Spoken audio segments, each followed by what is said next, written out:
ये प्रार्थना करना बहुत ही अद्भुत है दूसरे विश्वासियों के लिए कि इनकी समझ की आंखें खुल जाएं। समस्या ये है कि लोग नहीं जानते कि परमेश्वर ने क्या किया है। समस्या है कि लोग नहीं जानते कि वो कौन हैं। वो नहीं जानते उनके पास क्या है। यही समस्या है। ये नहीं कि उनके पास नहीं है, लेकिन वो नहीं जानते कि उनके पास है। वो नहीं जानते वो कौन है। यही समस्या है। यदि वो देखें कि वो कौन है और समझ लें कि उनके पास क्या है, तो वो अलग होंगे।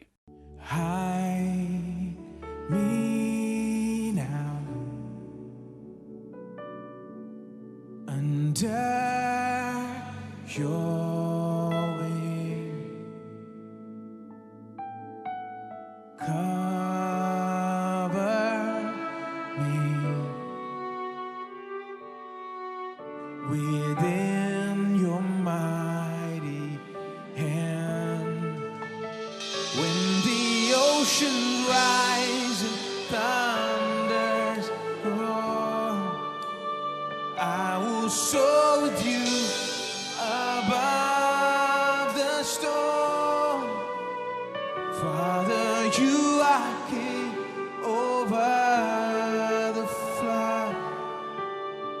I will be still, know you are God.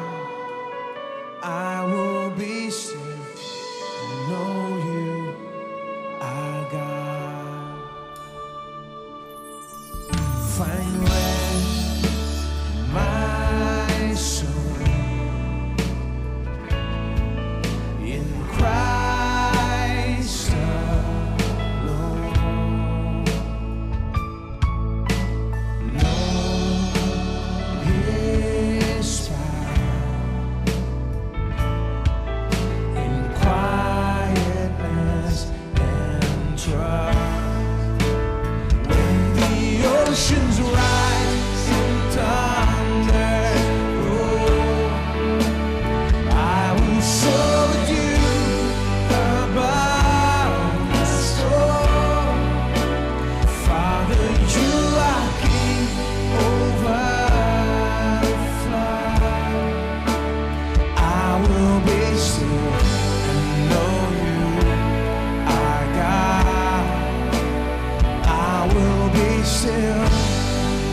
आज मैं नई सीरीज शुरू करूंगा अगले कुछ हफ्तों तक इस विषय पर, और इसका नाम देंगे हम कौन हैं और हमारे पास क्या है।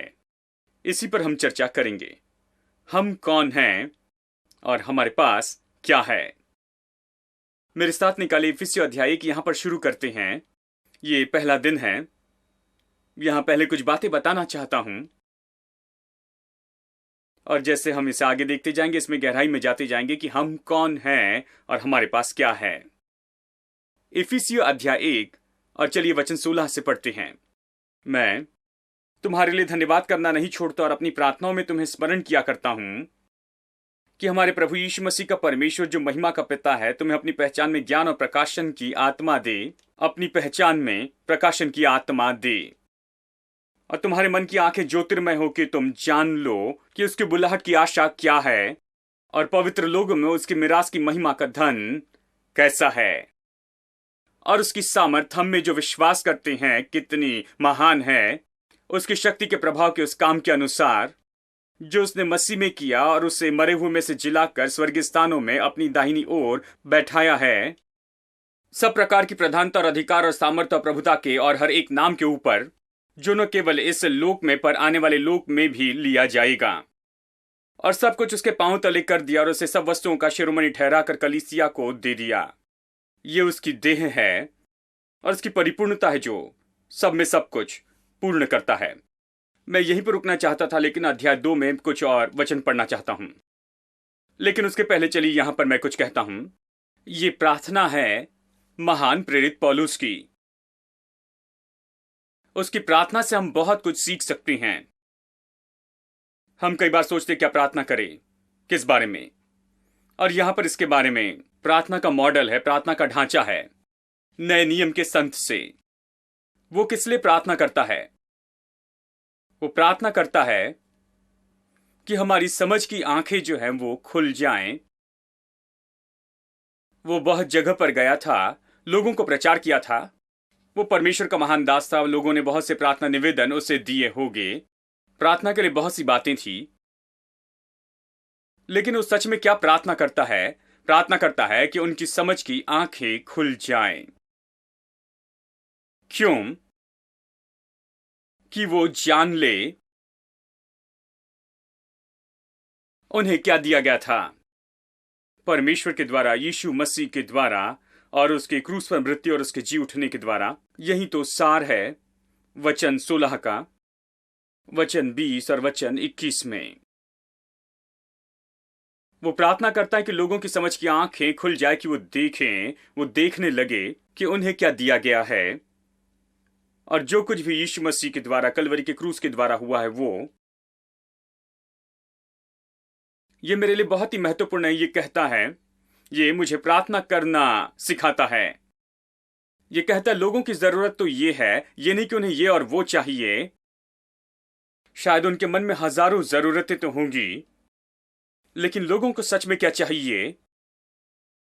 कि उनकी जो समझ की आंखें हैं वो खुल जाएं, कि वो देख सके कि उनके लिए क्या हासिल किया गया, उनके लिए क्या किया गया है, उनके लिए क्या प्राप्त किया गया है, आज उनके लिए क्या उपलब्ध है।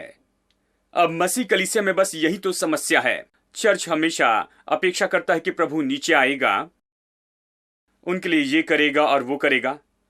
कुछ लोग प्रतिदिन प्रभु को नीचे बुलाते हैं, चाहते हैं कि सुबह वो इसके लिए नीचे आए, शाम को किसी और चीज के लिए नीचे आए। वो सोचते हैं प्रभु को नीचे आकर कुछ करना होगा।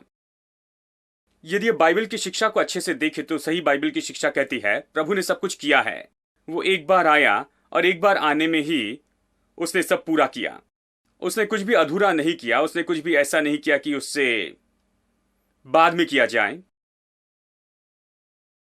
सब पूरा किया और जाकर पिता के दाहिनी ओर बैठ गया। यहां पर बैठा, ये बहुत महत्वपूर्ण है कि वो पिता के दाहिनी ओर जाकर बैठा, क्योंकि उसका काम, उसे जो कुछ भी पूरा करना था उसने कर दिया है। अब वो कुछ और कर रहा है, वो मध्यस्थी कर रहा है। पिता के दाहिनी ओर वो हमारा मध्यस्थ है। हमारे लिए जो कुछ भी करना था प्रभु ने उसमें से कुछ भी नहीं छोड़ा। जो कुछ भी किया जाना था उसने पहले इसे कर दिया है। और आज तो मसीह कलीसिया को बस यही तो चाहिए कि जो कुछ किया गया है उसे वो समझ ले। इसकी समझ कि हम कौन हैं और हमारे पास क्या है, यही तो चाहिए मसीह कलीसिया के लिए। और जब आप इसे देखते हैं बाहर से शायद ये ऐसे दिखाई दे, ये कहता है उसके बारे में कि उसके साथ में क्या हुआ, उसकी मृत्यु में, पुनरुत्थान में, कैसे वो वहां पर मुर्दों में से जिलाया गया और परमेश्वर के दाहिनी ओर बैठाया गया, स्वर्गीय स्थानों में, अधिकार और सामर्थ्य प्रधानताओं के बहुत ऊपर में। और हर नाम जो लिया जाएगा, केवल इस लोक में नहीं लेकिन आने वाले लोक में भी, ये सब कुछ बताता है। जब आप इसे पढ़ते हैं तो ऐसे लगता है ये सब कुछ उसी के साथ में हुआ है, ये उसकी कहानी है। लेकिन सच में ऐसा नहीं है। अगर आप अंतिम वचनों को पढ़ते हैं, आखिरी 2 वचनों को पढ़ते हैं, ये कहता है कि उसने सब कुछ उसके पांव तले कर दिया और उसे सब वस्तुओं का शिरोमणि ठहराकर कलीसिया को दे दिया। ये उसकी देह है और उसकी परिपूर्णता है जो सब में सब कुछ पूर्ण करता है। अब 2 वचन इस तरह से सारांश में बताए जा सकते हैं।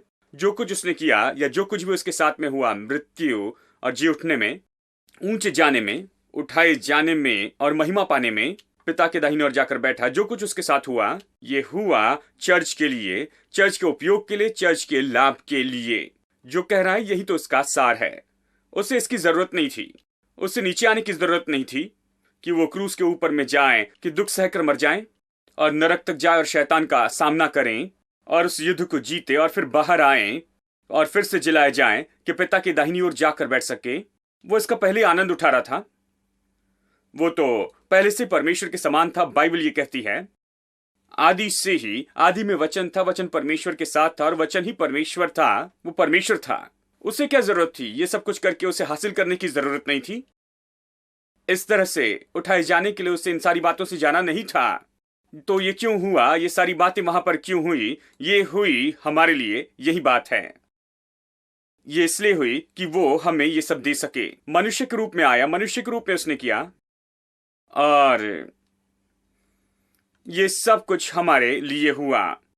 पौलुस यहां पर यही तो सिखा रहा है और हमारी समझ की आंखें खोली जानी चाहिए, क्योंकि ये सब कुछ हमारे लिए किया गया है। यदि हम इससे नहीं लेते, इसका आनंद नहीं उठाते हैं और जो हमारे लिए हासिल किया गया उसका उपयोग नहीं करते हैं, तो सब बेकार हो जाता है। जो भी उसने किया है वो अर्थहीन होता है, क्योंकि ये सब हमारे लिए किया गया है, उसके लिए नहीं। ये उसकी कहानी नहीं, हमारी कहानी है। अगर विश्वास नहीं करते तो अगला अध्याय पढ़िए। अध्याय आपका ध्यान न भटकाए, क्योंकि ये एक पत्र है। जब किसी को पत्र लिखते हैं तो इस तरह से नहीं कहते कि अध्याय 1 और वचन 1। नहीं, आप पत्र लिखते हैं। अध्याय और वचन का जो विभाजन है बाद में दिया गया है, ताकि ये हमारे लिए बहुत आसान हो जाए कि इसे ढूंढ सके। जब मैं आपसे कहता हूं कि देखिए अध्याय 2 और वचन 1 देखते हैं, तो मैं आपको उस जगह पर लेकर जा सकता हूं जो हम पढ़ रहे हैं। ये हमारी सुविधा के लिए दिए गए हैं, इसलिए ये आपका ध्यान न भटकाएं। ये जो विचार है ये तो अध्याय 2 में जारी है। इसे देखिए, उसने तुम्हें भी जिलाया जो अपने अपराधों और पापों के कारण मरे हुए थे। देखिए, पहले अध्याय में उसने हमें पहले बताया है कि ये सब कुछ जो हुआ ये कलीसिया के लाभ के लिए हुआ है। अगर आप अध्याय 1 के वचन 22 और 23 को इसके साथ में जोड़ ले तो आप समझेंगे कि ये कलीसिया के लाभ के लिए हुआ है। जबकि ये सब कुछ कलीसिया के लाभ के लिए हुआ है, तो अब वो चाहता है कि हमें बताएं कि चर्च के साथ में क्या हुआ, वो पहले कैसे था और अभी क्या हुआ है। उसने तुम्हें भी जिलाया जो अपने अपराधों और पापों के कारण मरे हुए थे, जिनमें तुम पहले से संसार की रीति पर और आकाश के अधिकार के हाकिम अर्थात उस आत्मा के अनुसार चलते थे जो भी आज्ञा न मानने वालों में कार्य करता है। इनमें हम भी सबके सब पहले अपने शरीर की लालसाओं में दिन बिताते थे और शरीर और मन की इच्छाएं पूरी करते थे और अन्य लोगों के समान स्वभाव ही से क्रोध की संतान थे। हम लोग ऐसे ही थे। परंतु परमेश्वर ने जो दया का धनी है, उसने उस बड़े प्रेम के कारण जिससे उसने हमसे प्रेम किया, जब हम अपराधों के कारण मरे हुए थे तो हमें मसीह के साथ जिलाया। अनुग्रह ही से तुम्हारा उद्धार हुआ है और मसीह यीशु में उसके साथ उठाया और स्वर्गीय स्थानों में उसके साथ बैठाया है, मसीह यीशु में। अब आप विश्वास करते हैं कि ये आपके लिए है। पिछले अध्याय में, पहले अध्याय में पढ़ रहे थे तो ऐसा लग रहा था ये उसके बारे में है। नहीं, बात यह है वो हमारे लिए कर रहा था। बताता है उसके साथ में क्या हुआ और फिर ये बताता है कि जो कुछ उसके साथ में हुआ वो हमारे कारण ही हुआ है। उसने हमें उसके साथ उठाया है और उसने हमें स्वर्गीय स्थानों में बैठाया है, प्रधानता, अधिकार और सारी सामर्थ्य के ऊपर में। वो जगह जहां पर वो पिता के, परमेश्वर की दाहिनी ओर बैठा है, वो उसके लिए नहीं लेकिन हमारे लिए है। हम उसके साथ में बैठाए गए हैं। फिर कहता है कि वो अपनी उस कृपा से जो यीशु मसीह में हम पर है, आने वाले समय में अपने अनुग्रह का असीम धन दिखाएं, क्योंकि विश्वास के द्वारा अनुग्रह ही से तुम्हारा उद्धार हुआ और ये तुम्हारी ओर से नहीं वरन परमेश्वर का दान है, न कामों के कारण, ऐसा ना हो कि कोई घमंड करे। क्योंकि हम उसके द्वारा बनाए हुए हैं और मसीह यीशु में उन भले कामों के लिए सृजे गए जिन्हें परमेश्वर ने पहले से हमारे करने के लिए तैयार किया है। वो कहता है हमने उद्धार पाया, नए बनाए गए कि हम उन भले कामों को करते रहें जो परमेश्वर ने हमारे लिए पहले से योजना बनाकर रखी है, जगत की उत्पत्ति के पहले से ही। इसके लिए उसने सब कुछ किया है। क्या आप इसके बारे में जानते हैं? निश्चय परमेश्वर हमारी समझ की आंखों को खोल दे कि आप इन बातों को जान पाएं और इस स्तर पर जीते जाएं और इन बातों को आप प्राप्त करें जो प्रभु चाहता है कि आप हासिल करें। इसलिए कलीसिया की सबसे बड़ी जरूरत पौलुस महसूस करता है वो है समझ। ये नहीं कि परमेश्वर को कलीसिया के लिए कुछ करना है, परमेश्वर ने कलीसिया के लिए सब कुछ कर दिया, ये बड़ी जरूरत नहीं है। सबसे बड़ी जरूरत यह है कि इन बातों को समझे कि हमारी जो समझ की आंखें हैं इन बातों के लिए तेजोमय हो। बाइबल धर्मी के मार्ग के बारे में कहती है ये प्रकाशमान होते चले जाता है दिन दोपहर के जैसे। जब सूर्योदय होता है आप थोड़ी ज्योति देखते हैं, ज्योति उदय होती है, आप पर आती है, अंधकार घटते जाता है, ज्योति आती है और फिर इस ज्योति की तीव्रता बढ़ती है जैसे दिन बीतते जाता है और जब ये दिन दोपहर के समय में पहुंचता है, ये बहुत बढ़ते जाता है, सबसे ऊंचाई पर पहुंचता है दोपहर में। विश्वासी की समझ तो बस ऐसी तो होती है, आप धीरे से शुरू करते हैं, लेकिन फिर दिनों दिन ये तेजुमय और तेजुमय और तेजुमय होते जाता है, एक समय बहुत तेजुमय होता है। तो पौलुस प्रार्थना करता है, कहता है प्रभु इनकी समझ को खोल दे, ये दिनों दिन तेजुमय होते चले जाएं और इन्हें तू सत्य में लेकर आ। ठीक है, तो जरूरत जो हम सब की है, आपके लिए मेरी प्रार्थना है, या आपकी प्रार्थना है आपके लिए और दूसरे विश्वासियों के लिए आपकी प्रार्थना हो, संगी विश्वासी के लिए यह प्रार्थना करना बहुत ही अद्भुत है, दूसरे विश्वासियों के लिए, कि इनकी समझ की आंखें खुल जाएं। समस्या यह है कि लोग नहीं जानते कि परमेश्वर ने क्या किया है। समस्या है कि लोग नहीं जानते कि वो कौन है, वो नहीं जानते उनके पास क्या है। यही समस्या है, ये नहीं कि उनके पास नहीं है, लेकिन वो नहीं जानते कि उनके पास है। वो नहीं जानते वो कौन है, यही समस्या है। यदि वो देखें कि वो कौन है और समझ लें कि उनके पास क्या है, तो वो अलग होंगे। उत्पत्ति अध्याय 1 में चलते हैं और चलिए देखते हैं हम क्या है, हम कौन हैं, क्योंकि हम चर्चा करेंगे हम कौन हैं और हमारे पास में क्या है। हम कौन हैं? उत्पत्ति 1 हमें यहीं से तो शुरू करना चाहिए। यदि आप खुद से शुरू करना चाहते जैसे अभी आप हैं, तो बड़ी गलती करेंगे। देखिए, बहुत से लोग अभी इस समय अपने जीवन को देखते हैं, वो कितनी गड़बड़ी में हैं, अपनी समस्या को देखते हैं और आज के संसार को देखते और कहते परमेश्वर ने इस तरह के संसार को क्यों बनाया है, इतनी गड़बड़ी क्यों है, कुछ दिनों पहले इतने सारे लोग क्यों मर गए। जानते हैं क्यों ये सारी बातें हो रही है? अगर परमेश्वर है तो ये सब कुछ क्यों हो रहा है? अब ये तो लोग बहुत बड़ी गलती करते हैं। ये तो बस अभी इस समय के वर्तमान के संसार को ही देखते हैं, कोशिश करते हैं प्रभु का अर्थ लगाने की, इन बातों के द्वारा प्रभु को समझने की कोशिश करते हैं। अगर प्रभु को सच में समझना है तो आपको जाना होगा अध्याय 1 में यहां परमेश्वर का प्रकाशन है। अध्याय 1 और अध्याय 2 तो बहुत ही बाइबल के बहुत ही महत्वपूर्ण अध्याय हैं। यहां पर परमेश्वर का प्रकाशन है। अब मैंने आपको बताए हैं आदि में कौन कौन से नियम थे। मंगलवार की शाम को सीरीज सिखाकर मैंने इसे बताया, पहले 3 अध्याय के एक एक वचन को देखा है। ये कैसे था जब परमेश्वर ने इसे पहले बनाया था और इसके बाद में क्या हो गया और किस कारण हम परेशानी में आए और अब हम ऐसे क्यों हैं। ये पहले 3 अध्याय का विषय है। पहला अध्याय बहुत महत्वपूर्ण है क्योंकि यहाँ पर शुरुआत है और परमेश्वर ने यहाँ पर कुछ नियम स्थापित किए हैं। अब मनुष्य को समझने के लिए इससे बेहतर जगह पर आप शुरू नहीं कर सकते हैं। अध्याय 1 और चलिए वचन 11 से पढ़ते हैं। अध्याय 1 वचन 11। फिर परमेश्वर ने कहा, पृथ्वी से हरी भरी घास तथा बीज वाले छोटे छोटे पेड़ और फलदायी वृक्ष भी जिनके बीज उनके अनुसार हैं, जिनके बीज उन्हीं में एक एक जाति के हैं, और वैसे हो गया। इस प्रकार पृथ्वी से हरी घास और छोटे छोटे पेड़ जिनमें अपनी अपनी जाति के अनुसार बीज होता है, और फलदायी वृक्ष जिनके बीज एक एक जाति के अनुसार उन्हीं में हैं। और परमेश्वर ने देखा कि अच्छा है। अब मैंने कहा कि मैं बताऊंगा कि मनुष्य कौन है। आप सोच रहे होंगे कि मैं ये क्यों पढ़ रहा हूं, ये घास और पौधे और ये सब कुछ। मैं इसलिए पढ़ रहा हूं क्योंकि ऐसे दिखता है कि यहां पर परमेश्वर एक नियम को स्थापित कर रहा है, जिसे उत्पत्ति का नियम कहते हैं। उत्पत्ति का नियम तो ये है, ये बहुत स्पष्ट है 11 में, वचन 11 और 12 में। उत्पत्ति का नियम तो ये है कि हर एक चीज अपने ही जैसे उत्पन्न करती है। हर एक चीज अपने जैसे ही उत्पन्न करते जाती है। और ये बहुत स्पष्ट कहा गया, दिलचस्प तरीके से बताया है। ये कहता है फलदायी वृक्ष भी जिनके बीज उनकी जाति के अनुसार हैं। ध्यान दे, कहता है उसके, चीज के नहीं लेकिन उसके जैसे, अपनी अपनी जाति के अनुसार बीज उन्हीं में होते हैं उगे, और ऐसे हो गया। और पृथ्वी से हरी घास और छोटे छोटे पेड़ उगे उसके अनुसार। देखिए फिर से वचन 12 में ये क्यों कहता है कि उसके जैसे, यानी किसी चीज के बजाय। मैं विश्वास करता हूं क्योंकि चाहे ये मनुष्य हो या फिर जानवर हो या पेड़ हो, चाहे जो भी हो, हर एक चीज, सारी चीजें वो तो अपने समान उत्पन्न करते। और इसीलिए ये बहुत ही दिलचस्प तरीके से बताया गया है। हर एक जो है वो तो बस अपने ही जैसे उत्पन्न करता है। ये परमेश्वर का महान सिद्धांत है। सब बस अपने जैसे उत्पन्न करते हैं। कुत्ते से कुत्ता, बिल्ली से बिल्ली और फिर भैंस से भैंस। आम के पेड़ से आम के पेड़ ही होते हैं। आपके पास आम का एक पेड़ है और बहुत से चाहिए। आप बस उस आम के पेड़ का बीज लीजिए, वो बीज तो उसी के अंदर है, और ज्यादा बोते जाएं। आपको जितना भी चाहिए उतना बोते जाएं, जितना चाहिए उतना बोएं। प्रभु ने ये नियम स्थापित किया, ये नियम है। फिर वचन 12 कहता है कि परमेश्वर ने देखा और वो अच्छा था। दूसरे शब्दों में प्रभु वहां पर खड़ा है और कहता है कि ठीक है, ये अच्छा नियम, इसे बदलने की जरूरत नहीं है, ये ऐसा ही होना चाहिए, ये अच्छा है, ये ऐसे ही काम करें।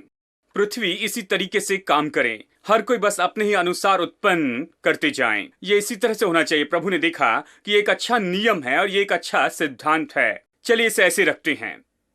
अब वही परमेश्वर ने वचन 26 में ऐसा करने के बाद में अध्याय 1 वचन 26 कहता है, परमेश्वर ने कहा, आओ हम मनुष्य को बनाएं अपने स्वरूप के अनुसार, अपनी समानता में, और वे समुद्र की मछलियों और आकाश के पक्षियों और घरेलू पशुओं और सारी पृथ्वी पर और सब रेंगने वाले जंतुओं पर जो पृथ्वी पर रेंगते हैं अधिकार रखें।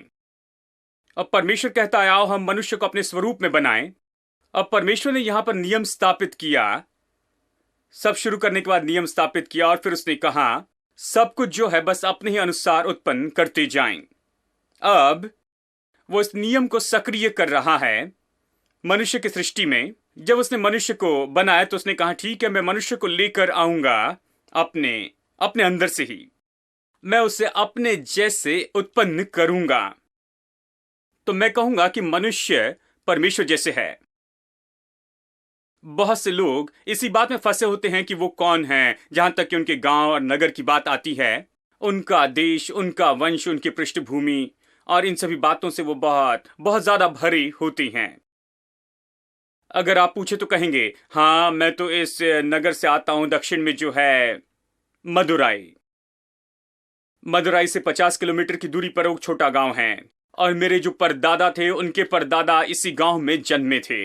हम इस समूह के लोग हैं, इस समाज के लोग हैं, और जानते हैं ये हमारी विधियां, ये हमारे तरीके हैं, इस तरह बताते हैं। वो इसके बारे में सटीक है। लेकिन क्या आपने कभी देखा है कि यीशु ने कहा, क्या तुमने कभी बेथलेहम नाम के नगर के बारे में सुना है? आप मत्ती, मरकुस, लूका, यूहन्ना पढ़ें। क्या कभी यीशु ने ये कहा, क्या तुमने उस छोटे नगर के बारे में सुना जहां पर मैं जन्मा था, बेथलेहम? क्या तुमने कभी नाजरत के बारे में सुना?